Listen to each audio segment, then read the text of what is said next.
Study IQ IAS, अब तैयारी हुई अफोर्डेबल।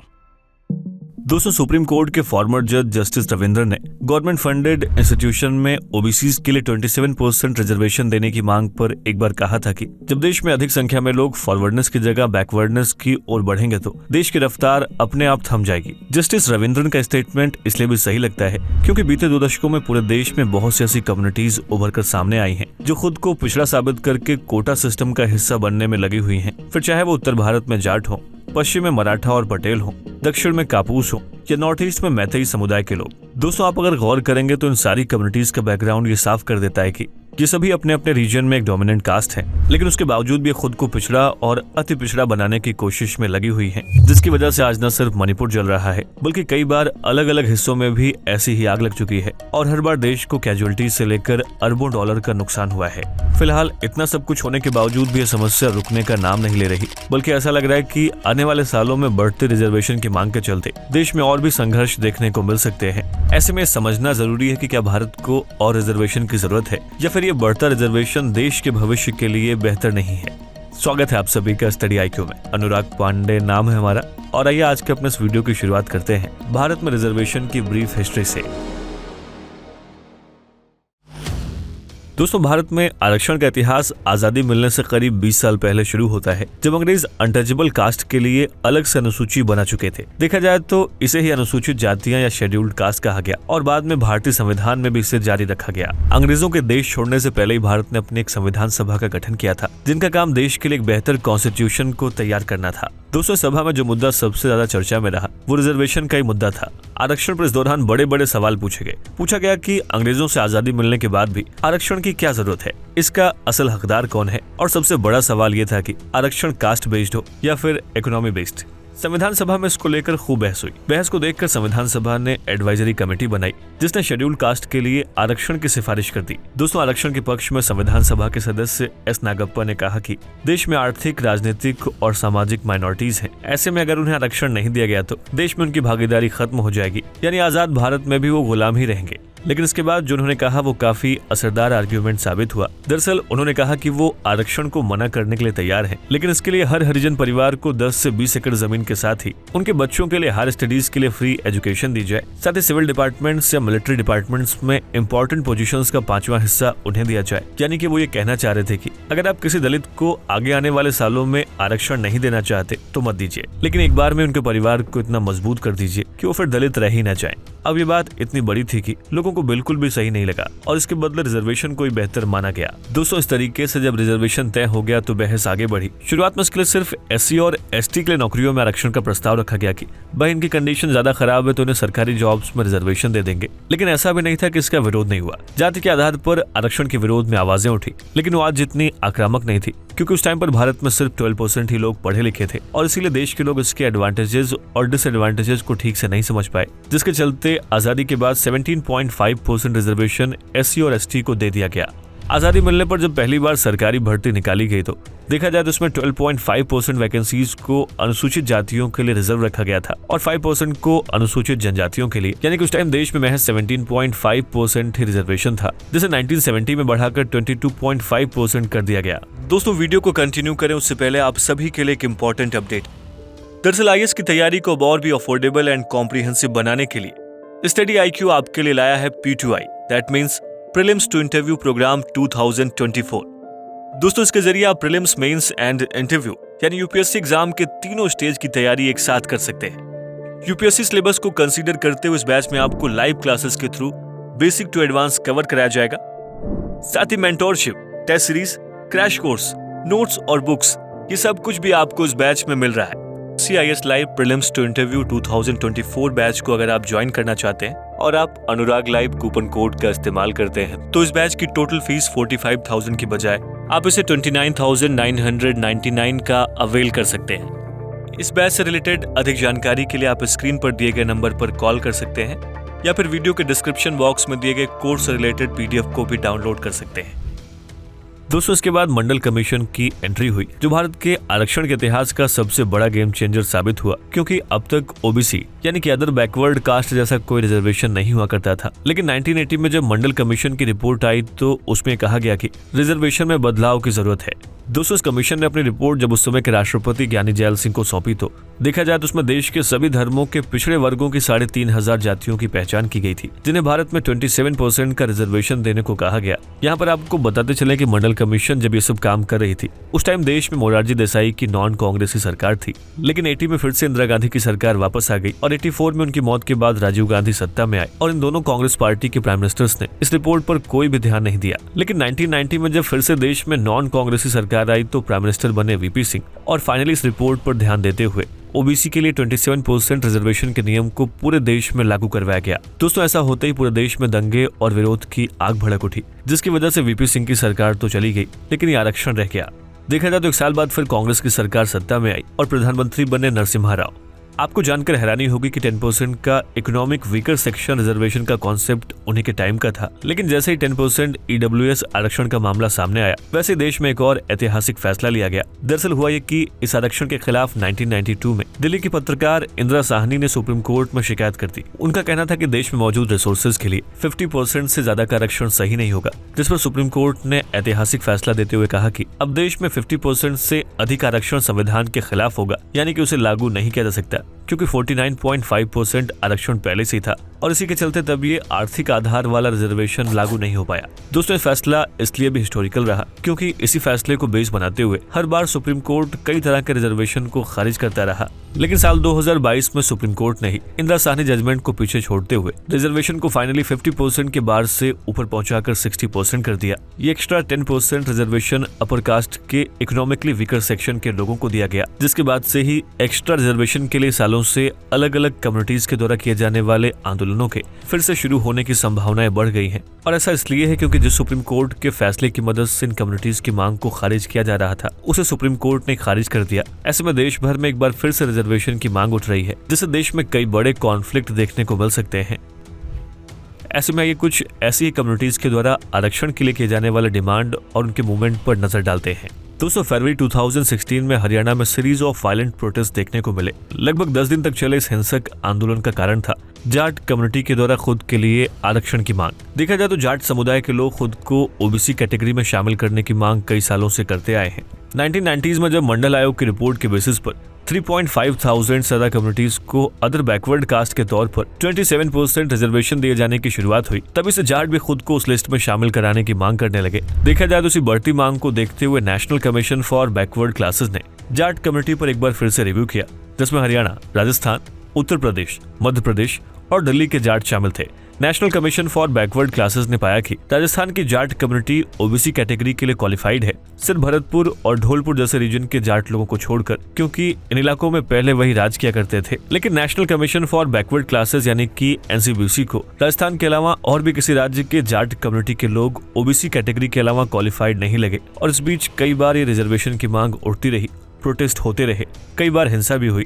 लेकिन इस मुद्दे ने आग पकड़ी 26 फरवरी साल 2014 के बाद, जब जनरल इलेक्शन से कुछ महीनों पहले ही यूपी गवर्नमेंट ने एनसीबीसी की एडवाइस को न मानते हुए देश के 9 राज्यों में रहने वाली जाट कम्युनिटी को सेंट्रल ओबीसी लिस्ट में शामिल करने का नोटिफिकेशन जारी किया। लेकिन मार्च 2015 में सुप्रीम कोर्ट ने इस फैसले को रद्द कर दिया। दोस्तों इसके बाद से जाट कम्युनिटी ने प्रोटेस्ट करने की ठान ली और फरवरी 2016 तक आते आते हरियाणा से शुरू हुआ आंदोलन पूरे उत्तर भारत में फैल गया। देखा जाए तो उसमें करीब $4.3 बिलियन का नुकसान हुआ। हरियाणा गवर्नमेंट और सेंट्रल गवर्नमेंट ने किसी तरीके से दंगों को खत्म तो करा दिया, लेकिन आज भी लोग खुद को सेंट्रल ओबीसी लिस्ट में शामिल करने की मांग करते रहते हैं। दोस्तों जाट कम्युनिटी की तरह मराठास भी खुद को ओबीसी कैटेगरी में शामिल करने की मांग करते आए हैं, लेकिन साल 2021 में सुप्रीम कोर्ट ने मराठा रिजर्वेशन को इंदिरा साहनी जजमेंट के बेसिस पर रिजेक्ट कर दिया था। मराठों ने 1982 से रिजर्वेशन की मांग शुरू कर दी थी, जब अन्ना साहेब पाटिल ने विरोध में अपनी जान ले ली थी। हालांकि वो इकोनॉमिक बैकवर्डनेस के बेसिस पर रिजर्वेशन की मांग कर रहे थे, लेकिन मंडल आयोग के बाद जाति के आधार पर मराठा रिजर्वेशन की मांग शुरू हुई।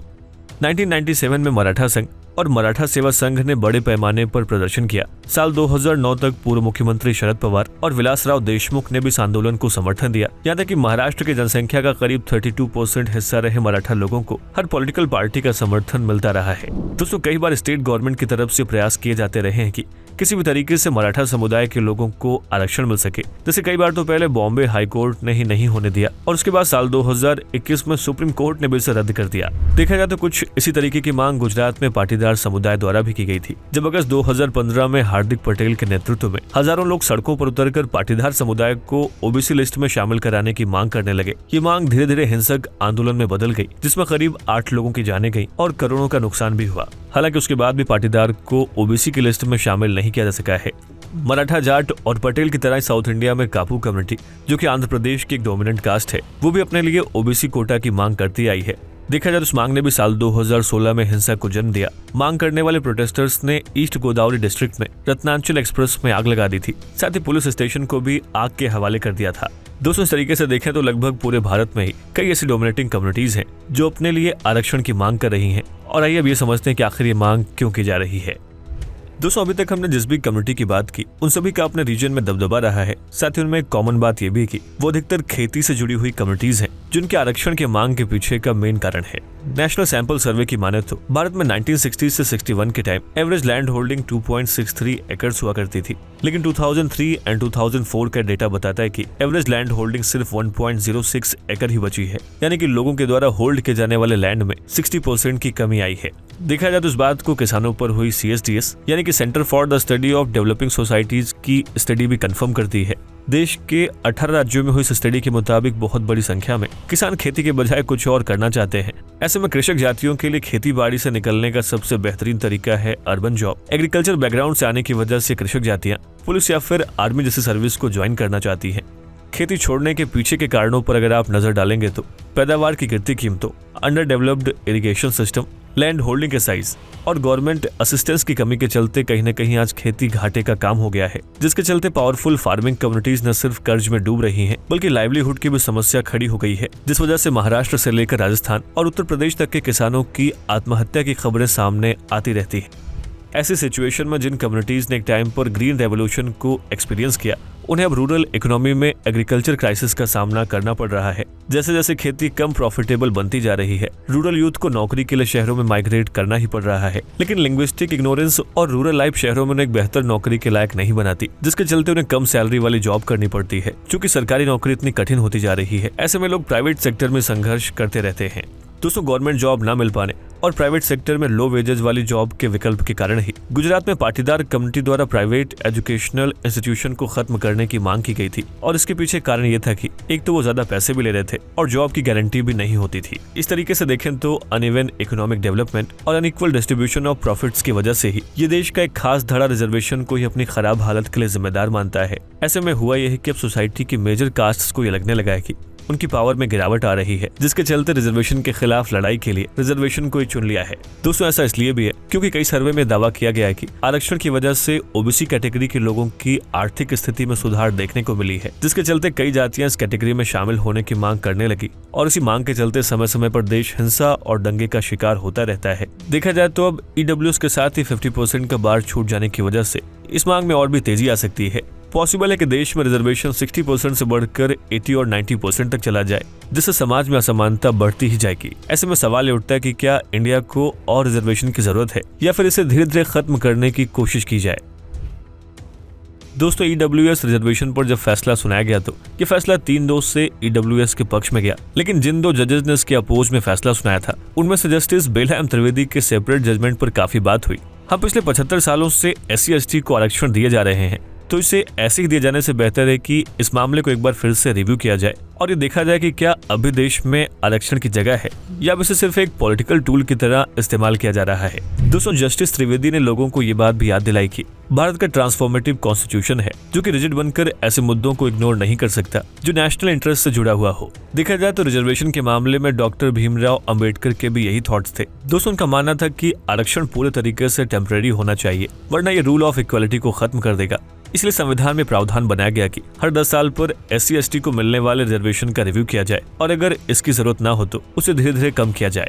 हालांकि रिव्यू आज तक पॉसिबल नहीं हुआ। हर 10 साल बाद अगले 10 सालों के लिए इस कोटा को एक्सटेंड कर दिया जाता है और ऐसा ही कुछ साल 2020 में भी हुआ, जब आरक्षण को साल 2030 तक के लिए बढ़ा दिया गया। ऐसे में दोस्तों जो नियम महज कुछ सालों के लिए बनाए गए थे उसे खत्म करने की कोशिश ही नहीं की जा रही है, जिसके चलते आरक्षण जो सामाजिक और आर्थिक असमानता में कमी करने के लिए लाया गया था उसमें कोई भी बदलाव नहीं नजर आ रहा है और न इस मामले में कुछ ठीक से कहा जा सकता है। और यही कारण भी जिसकी वजह से नए आरक्षण की मांग की जा रही है। दोस्तों अगर इस सवाल पर गौर करें कि कोई भी सरकार रिजर्वेशन का रियलिटी चेक करने को तैयार क्यों नहीं है, तो उसका जवाब साफ है और वो है पॉलिटिकल इंटरेस्ट।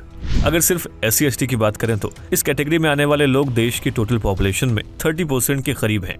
ऐसे में अगर इनके आरक्षण को कोई भी पार्टी खत्म करने की कोशिश करती है तो उसे देश की 30% आबादी का बहिष्कार झेलना पड़ सकता है।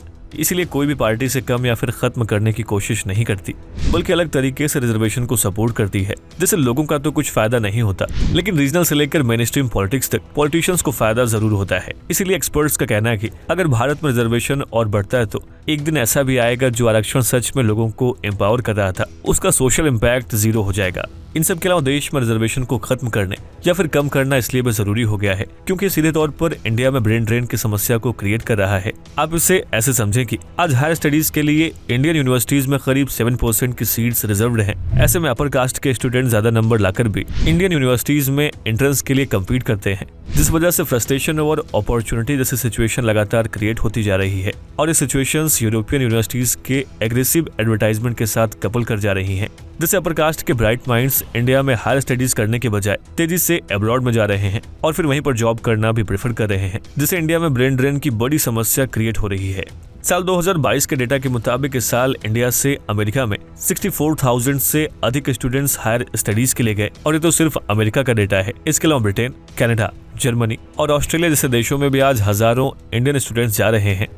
क्योंकि हमारी यूनिवर्सिटीज भी इतनी अच्छी नहीं है कि वो पहले से सोशली बैकवर्ड कास्ट को बेहतर एजुकेशन देकर उन्हें एनलाइटन कर पाए, और इसीलिए हमारी यूनिवर्सिटीज इनोवेशन और नई सोच के बजाय पॉलिटिक्स में फंस जाती है, जिसमें रिजर्वेशन का रोल बहुत बड़ा है। लेकिन दोस्तों यहाँ पर एक डायलेमा ये भी क्रिएट होता है कि रिजर्वेशन को पूरे तरीके से हटाया नहीं जा सकता, जिसके लिए अगर इंडियन यूनिवर्सिटीज में PhD का एग्जाम्पल ले तो आप समझ पाएंगे कि आज भी इंडिया में रिजर्वेशन रिलेवेंट क्यों है। राज्यसभा में एजुकेशन मिनिस्टर के द्वारा दिए गए एक डेटा के मुताबिक Indian institute of science Bangalore में PhD की डिग्री के लिए सिर्फ 2.1% SC स्टूडेंट्स थे, जबकि 9% SC स्टूडेंट्स और 8% OBC स्टूडेंट्स एनरोल हो पाए। यहीं पर आपको एक डेटा और भी चौंकाएगा कि साल 2016 से साल 2020 तक बहुत से IITs में सिंगल प्रोफेसर्स भी SC या फिर ST कास्ट के नहीं थे। और इस तरीके से देखें तो आज भी देश में सोशली बैकवर्ड लोगों के लिए बेटर अपॉर्चुनिटी को हासिल कर पाना बहुत मुश्किल है, जिसका मतलब ये हुआ कि अगर आज आरक्षण को पूरी तरीके से खत्म कर दिया जाता है तो ऐसे लोगों के लिए चुनौतियां कभी भी खत्म नहीं होंगी। दोस्तों स्टैनफोर्ड स्टडी की रिपोर्ट दावा करती है कि भारत में SC, ST और OBC कैटेगरी के स्टूडेंट्स अपॉर्चुनिटी मिलने पर एलीट इंस्टीट्यूशन में जनरल कैटेगरी के स्टूडेंट्स से ज्यादा तेज सीख सकते हैं। ऐसे में जरूरी है कि उन्हें मौका मिलता रहे, जिसके लिए शायद आरक्षण अभी भी जरूरी है। साथ ही इंडियन सोसाइटी के रूट में बसा कास्ट सिस्टम भी आरक्षण को भारत में एक नेसेसिटी ही बनाए हुए है। लेकिन दोस्तों हमें अपने यहाँ पर होने वाले ब्रेन ड्रेन से भी बचना है और सभी को इक्वल राइट भी देना है। ऐसे में जरूरी है कि जिस रिजर्वेशन पॉलिसी को अब एक पॉलिटिकल टूल बना लिया गया है उसे सोशल टूल बनाने के लिए फिर से उसका रिव्यू किया जाए और सिर्फ एक एजेंडे के तहत कास्ट बेस्ड आरक्षण को बढ़ाने के बजाय रैशनली ये देखा जाए कि क्या और अधिक आरक्षण इंडिया के लिए बेहतर भी है या नहीं। दोस्तों सारी कंडीशन इंडियन रिजर्वेशन पॉलिसी को रिव्यू करने की ओर इशारा करती हैं। Road transport and highways minister Nitin Gadkari ने आरक्षण पर एक बहुत ही गौर करने वाली बात कही है कि देश इन आरक्षणों का क्या करेगा जब देश में सरकारी नौकरियां ही नहीं है। और अगर इसमें एक बात को और भी ऐड कर दें तो देश में बेहतरीन गवर्नमेंट यूनिवर्सिटीज ही ना हो तो एजुकेशन में कोटा सिस्टम क्या कर लेगा। दोस्तों इस बात से हमें समझ सकते हैं कि आज के दौर में इकोनॉमिक एंड सोशल ग्रोथ के लिए आरक्षण से ज्यादा डेवलपमेंट जरूरी है, क्योंकि जब तक डेवलपमेंट नहीं होगा अच्छा एजुकेशन और ढेर सारी जॉब्स क्रिएट नहीं होंगी और तब तक रिजर्वेशन सिर्फ डिबेट, पॉलिटिक्स और वायलेंस जुड़ा मुद्दा बनकर रह जाएगा। ऐसे में जरूरी है कि समय समय पर रिजर्वेशन को रिव्यू करने के साथ ही ये तय किया जाए कि देश में ऐसा माहौल आए और ऐसा डेवलपमेंट शुरू हो कि लोग खुद से भी आरक्षण को छोड़ने के लिए राजी हो जाए, जिससे देश के ऊपर एक्स्ट्रा बर्डन को खत्म किया जा सके। दोस्तों आरक्षण पर आपकी राय क्या है, हमें इस वीडियो के कमेंट बॉक्स में जरूर लिखें। स्टडी IQ IAS, अब तैयारी हुई अफोर्डेबल।